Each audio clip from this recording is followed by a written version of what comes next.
Nagkasalpukan ng dalawang truck sa Plaridel Bypass Road sa Bulacan kagabi. Kwento ng isa sa mga truck driver na si Marlon Ortiz.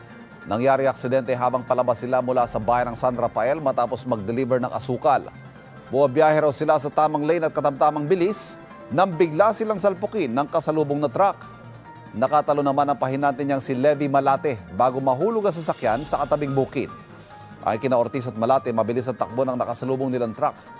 Itinanggi naman niya ng driver na si Michael de la Cruz. Paliwanag niya, nagulat din siya sa pangyayari at hindi raw siya nawalan ng kontrol sa minamaneho.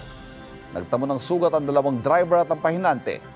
Patuloy ang investigasyon ng pulisya kung sino may pananagutan sa disgrasya. Diretso lang kami.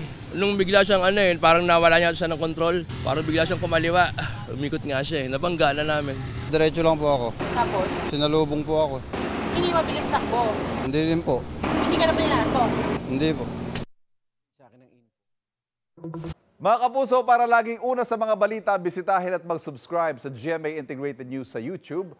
Sa mga kapuso abroad, samahan niyo kami sa GMA Pinoy TV at sa www.gmanews.tv.